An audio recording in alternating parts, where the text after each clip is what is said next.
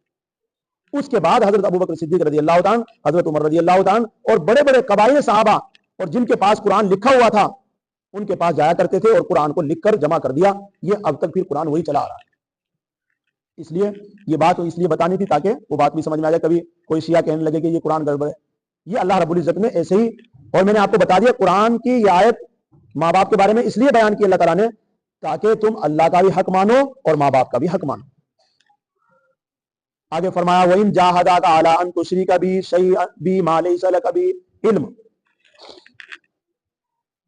اس آیت کو بیان کیا کہ جو عرب کے اندر جن کے بچے کو ایمان لا رہے تھے، مسلمان ہو رہے تھے، تو ان کے ماں باپ ان کے اوپر زبردستی کر رہے تھے کہ تم لوٹ کر آؤ، ایمان کو چھوڑو، تم شرک میں آ جاؤ۔ تو بہت سارے صحابہ پریشان تھے، بہت سارے ایمان والے بچے اور نوجوان طبقہ پریشان تھا کہ ہمارے ماں باپ ہمارے اوپر زور ڈال رہے ہیں، ہم ماں باپ کی مانے، آپ کی مانے، ماں باپ کی مانے، آپ کی مانے، کس کی مانے؟ اور ان میں سر فہرست اس کے بعد یہ آیت نازل ہوئی کہ اگر آپ پر زور ڈالے آپ کے ماں باپ اس بات کا کہ میرے ساتھ کسی کو شریک کرے جس کی کوئی دلیل آپ کے پاس نہیں ہے تو فلا تطیعہما، ان کا کہنا مت مانو۔ بات واضح ہو گئی۔ حضرت سعد بن مالک رضی اللہ تعالیٰ کہتے ہیں کہ یہ آیت میرے بارے میں نازل ہوئی۔ حضرت سعد بن مالک رضی اللہ عنہ کا واقعہ یہ ہے کہ یہ اپنی ماں کی بہت خدمت کیا کرتے تھے، بہت محبت کرتے تھے، خدمت کرتے تھے، ماں کے بڑے فرمانبردار بچے تھے حضرت سعد بن مالک رضی اللہ عنہ۔ جب ان کو اللہ رب العزت نے ہدایت دی، ایمان قبول کر لیا، کلمہ پڑھ لیا، تو کچھ دنوں تک تو ماں کو پتہ نہیں لگا۔ جب ماں کو معلوم ہو گیا تو ماں نے کہا بیٹے مجھے معلوم ہوا کہ تو نے نیا دین اختیار کر لیا ہے۔ کہ ہاں ماں میں نے نیا دین اختیار کر لیا ہے۔ کہ بیٹے اسے چھوڑ دے، اس دین کو چھوڑ دے۔ ماں کو کہا سعد بن مالک رضی اللہ عنہ نے، ماں میں اس دین کو نہیں چھوڑ سکتا، وہ سچا مذہب ہے، سچا دین ہے۔ تو ماں نے بہت زبردستی کی، ماں نے کہا بیٹے اگر تو اس دین کو نہیں چھوڑے گا، اس ایمان کو نہیں چھوڑے گا، اس مذہب کو نہیں چھوڑے گا تو نہ میں کھاؤں گی نہ میں پیوں گی۔ بھوک ہڑتال بیٹھ گئی۔ اب یہ بھوک ہڑتال جو ہے نا، یہ زمانہ جاہلیت کی رسم ہے، بھوک ہڑتال بیٹھنا۔ ہندوستان میں گاندھی جی بھوک ہڑتال بیٹھے تھے انگریزوں کے خلاف، اور ان کو دھوکہ دینے کے لیے، ان کو ڈرانے کے لیے گاندھی جی سب سے پہلے ہندوستان کے اندر بھوک ہڑتال بیٹھے تھے۔ لیکن آج مسلمان بھی بھوک ہڑتال بیٹھنے لگے ہیں، جو جائز نہیں ہے مذہب اسلام۔ بھوک ہڑتال مذہب اسلام میں جائز نہیں ہے، کیونکہ یہ مذہب اسلام سے پہلی رسم ہے۔ آپ کے سامنے واقعہ بیان کیا جا رہا ہے۔ تو حضرت سعد بن مالک رضی اللہ عنہ کی والدہ نے کہا میں نہ کھاؤں گی نہ پیوں گی، یا تو اس مذہب کو چھوڑ دے، نہیں تو میں جان دے دوں گی اس طریقے سے۔ حضرت سعد بن مالک رضی اللہ عنہ بڑے پریشان، بار بار گھر آتے، اماں نہیں ایسا نہ کرو، میں اس دین کو چھوڑ نہیں سکتا۔ خاموش ہو کے بیٹھا،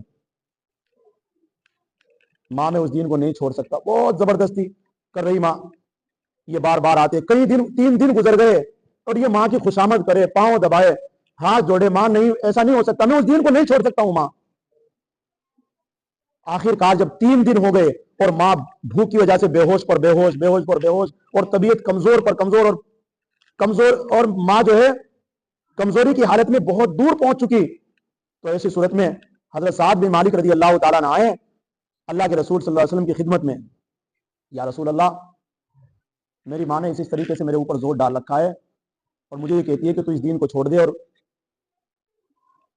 تو پھر یہ آیت نازل ہوئی تھی۔ تو پھر حضرت سعد رضی اللہ تعالیٰ جب گھر آئے، اپنی ماں کے پاس آئے، تو ماں کو کہا ماں مان جا، ایسا نہ کر، کھا لے کھانا، روٹی کھا لے، پانی پی لے۔ ماں نے کہا نہیں کھاؤں گی۔ تو پھر حضرت سعد رضی اللہ تعالیٰ نے پتا کیا کہا؟ یوں کہا ماں پھر سن لے میری بات، تیری جیسی اگر 100 بھی جان ہوگی نا، 100 جانیں ایک ایک کر کے اسی طرح مار دوں گا، لیکن میں اس مذہب کو چھوڑ نہیں سکتا جو مذہب میرے دل میں آ گیا۔ میں محمد صلی اللہ علیہ وسلم کا کلمہ اور یہ دین چھوڑ نہیں سکتا، چاہے تیری جیسی 100 ماں ہو، 100 کی 100 کو ختم ہو جائے گی، لیکن میں اس دین کو چھوڑوں گا نہیں۔ جس کی وجہ سے لوگوں نے بھی بہت شور مچایا اس وقت کہ سعد تو ماں کا قاتل ہے، سعد کو ماں کا قاتل ہے، ماں کہہ رہی ہے. اور یہ مسلمانوں نے نہیں اڑائی ہے افواہ، کافر ہی کہہ رہے تھے جہاں بھی چلتے تھے. اور تو اپنی ماں کا قاتل ہے، ماں کھانے ہی پی رہی ہے، اور تو مذہب میں یہ مذہب دکھ رہا ہے. تو جب حضرت سعد بن مالک رضی اللہ عنہ نے یہ بات کہی نا کہ تیری جیسی سو کی سو ختم ہو جائے گی لیکن میں اس دین کو نہیں چھوڑوں گا، پھر ماں مایوس ہو کر کہا کہ لاؤ کھانا کھا لو. کیا فائدہ ہوگا؟ اس سے معلوم یہ ہوا، میں بتانا چاہتا ہوں، حضرات مفسرین نے یہ بات نہیں لکھی ہے لیکن میرے دل میں جو بات آئی ہے قرآن کے اس واقعے سے اور قرآن کی اس آیت سے، میں آپ کے سامنے وہ رکھنا چاہتا ہوں. ناقص رائے ہے میری، لیکن میں کہنا چاہتا ہوں اگر کوئی آدمی آپ کو ڈراتا ہے مذہب اسلام کے بارے میں، چاہے ماں باپ ہو، کوئی رشتہ دار ہو، کہ ہم تیرے ساتھ بولیں گے نہیں، تو ہم تیرے ساتھ، میں یقین کے ساتھ اور قسم کھا کر کہہ سکتا ہوں کہ انشاءاللہ کچھ دنوں کے بعد وہ تیرے سے اتنے خوش ہو جائیں گے. اگر تم نے دین نہیں چھوڑا اور ان کو چھوڑ دیا، وہ ناراض ہو گئے، اللہ کو راضی کر لیا، اللہ رب العزت ان کو بھی راضی کر دیں گے. لیکن اگر آپ نے اللہ کو ناراض کر دیا اور مخلوق کو راضی کر دیا، چاہے وہ ماں باپ ہو، بھائی بہن ہو، رشتہ دار ہو، تو یقین جانو وہ کبھی بھی آپ سے راضی نہیں ہوں گے. یہ حدیث منتخب حدیث میں بھی موجود ہے کہ اگر آپ کسی کی رضامندی کی خاطر اللہ کو ناراض کرو گے، وہ کبھی بھی آپ سے راضی نہیں ہوں گے. اور اگر آپ اللہ کی رضا کے لیے کسی کو ناراض کرو گے تو وہ سب آپ سے راضی ہو جائے. دیکھیے حضرت سعد رضی اللہ عنہ نے جب کہا کہ ماں تیرے جیسے اگر سو بھی ہوگی تو کہ سو کی سو ختم ہو جائے گی لیکن میں اس دین کو نہیں چھوڑوں گا، تو پھر کیا کہا؟ لاؤ کھانا لے آؤ، پانی پی، اب کھانا کھا لوں گی، پانی پی لوں گی، جب تو نہیں چھوڑے گا کیوں کھاؤں گا میں اپنی جان. تو اس سے پتہ یہ چلا کہ کوئی بھی ایسے ہی آپ کو ڈراتے ہیں، شیطان ہے سب اس طرح ڈراتے ہیں کہ ایسا ہو جائے گا ویسا ہو جائے گا، کچھ نہیں ہوگا. بہت سے لوگ شادیوں میں کھانا کھلانے کے عجیب، میرے رشتہ دار ناراض ہو رہے، بھائی ناراض ہو رہے ہونے دو، تم اپنے مذہب کو کیوں چھوڑ رہے ہیں؟ اجی غیر مسلم آئیں گے شادیوں میں، وہ بھی تو آئیں گے اس لیے کھانا کھڑے ہو کر کھلا رہے ہیں. ارے غیر مسلم کی وجہ سے، اللہ تو ماں باپ کی وجہ سے بھی نہیں چھڑوا رہے دین، تو غیر مسلم کی وجہ سے اپنے مذہب کو چھوڑ رہا ہے نہیں بات سمجھنے کی؟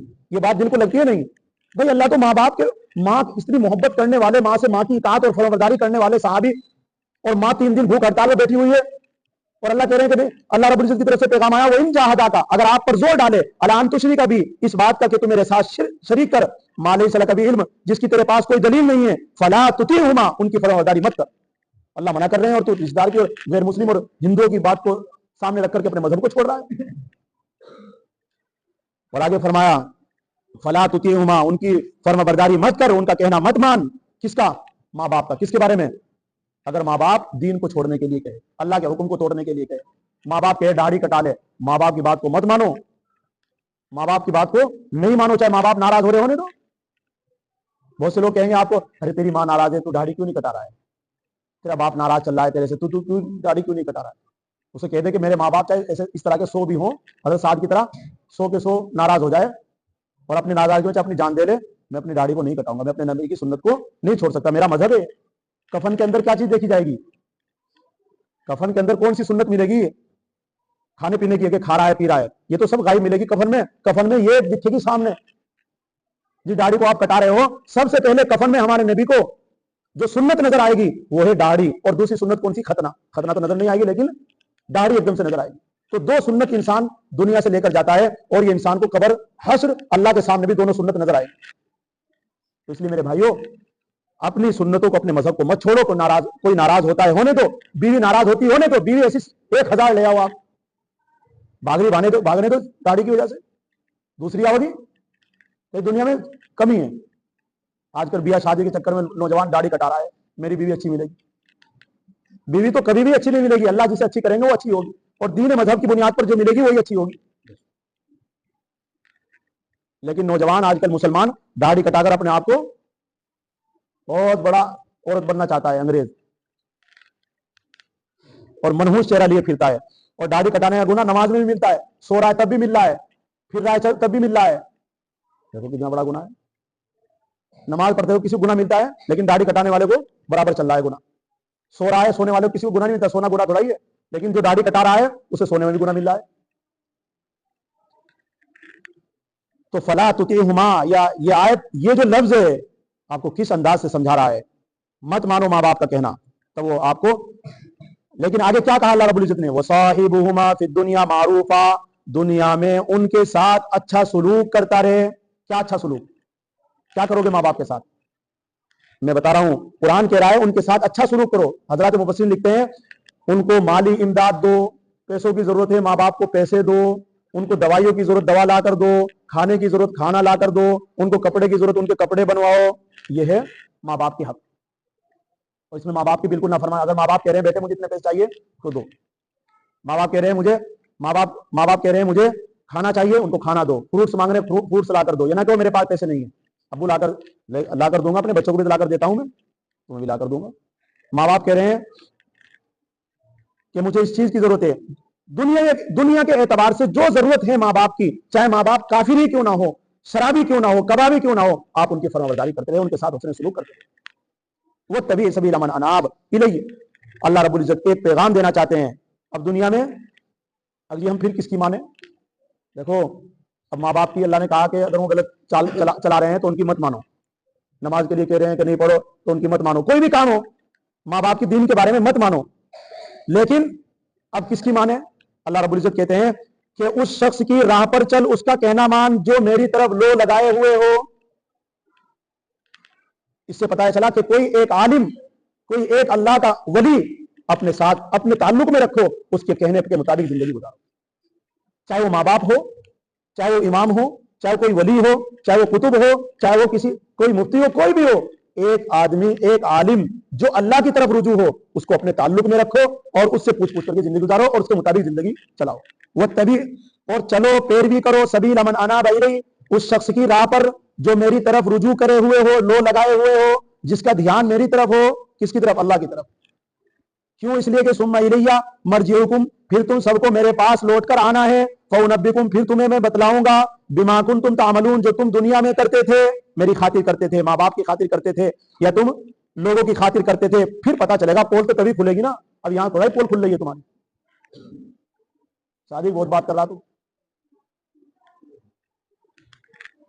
اس لیے میرے بھائیوں قرآن کو سمجھو، اللہ ہم سب کو سمجھ عطا فرمائے۔ اللہ کی مانو پہلے اور پھر ماں باپ کی مانو، ماں باپ کے بعد پھر دوستی ہے۔ آج کل ماں باپ بھی گئے ختم، دوست کی اجازت ماننا ہے، اگر دوست کچھ بھی کہہ رہا ہے دوست کی ہر بات پر لبیک کہ یا اپنی بیوی کی ماننا ہے، اور بیوی کی ماننے کا تو کہیں بھی نہیں ذکر ہے یہاں، بیوی جو کہہ رہی ہے اس طرح ناچ رہا ہے، اور بیوی کی یہاں ایک بھی بات ذکر نہیں، اللہ کہہ رہے کہ میرا حق مانو یا پھر اپنے ماں باپ کا مانو۔ اس کے علاوہ پھر کیا کہا؟ جو میری طرف رجوع، تین آدمی بتلایا اللہ تعالیٰ نے، میرا کہنا مانو، ماں باپ کا کہنا مانو، اس کے بعد جو میری طرف رجوع ہو، جو اللہ اللہ کرتا ہو، جو میری عبادت کرتا ہو، اس کی راہ پر چلو۔ تین، اب چاہے وہ بیوی ہو، پھر اس میں چاہے وہ ماں باپ ہو، اور چاہے وہ اللہ کا کوئی ولی ہو۔ اس لیے اللہ تبارک و تعالی ہم سب کو ان باتوں پر عمل کرنے کی توفیق نصیب فرمائے۔ وما علینا الا البلاغ۔ الشیطان الرجیم، بسم اللہ الرحمن الرحیم۔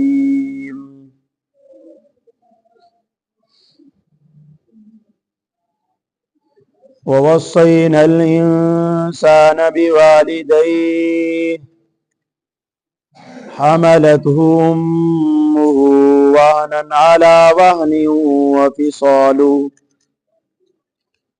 وفصاله في عامين أن اشكر لي ولوالديك إلي المصير وإن جاهداك على أن تشرك بي ما ليس لك به علم فلا تطعهما وصاحبهما في الدنيا معروفا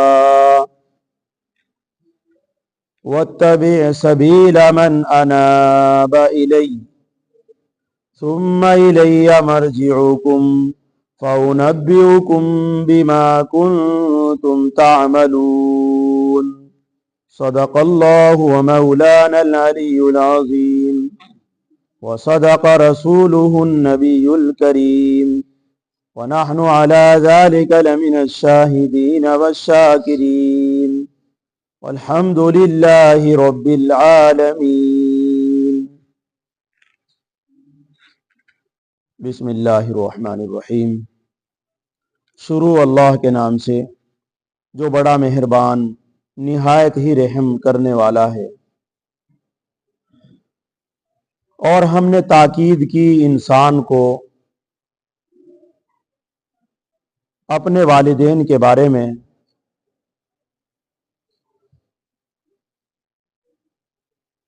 اس کی ماں نے اس کو پیٹ میں رکھا ہے،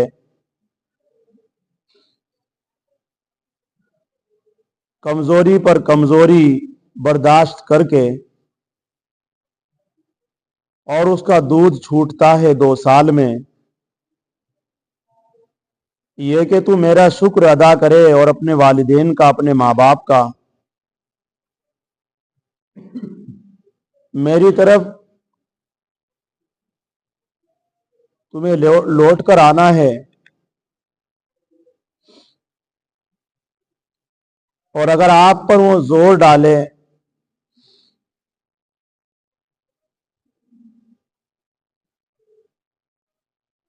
اس بات کا کہ تو شریک کر میرے ساتھ اس کو جس کی تیرے پاس کوئی سند نہیں ہے، کہ تو شریک کر میرے ساتھ میری خدائی میں اس کو جس کی تیرے پاس کوئی دلیل نہیں ہے، تو ان کا کہنا مت مان، ان کی نافرمانی کر، اور ان کے ساتھ دنیا میں حسن سلوک کرتا رہے، اور پیچھے چل اس کے جس نے میری طرف لو لگا رکھی ہو، پھر میری طرف تم سب کو لوٹ کر آنا ہے، پھر میں بتاؤں گا کہ اس کو جو تم دنیا میں کیا کرتے تھے۔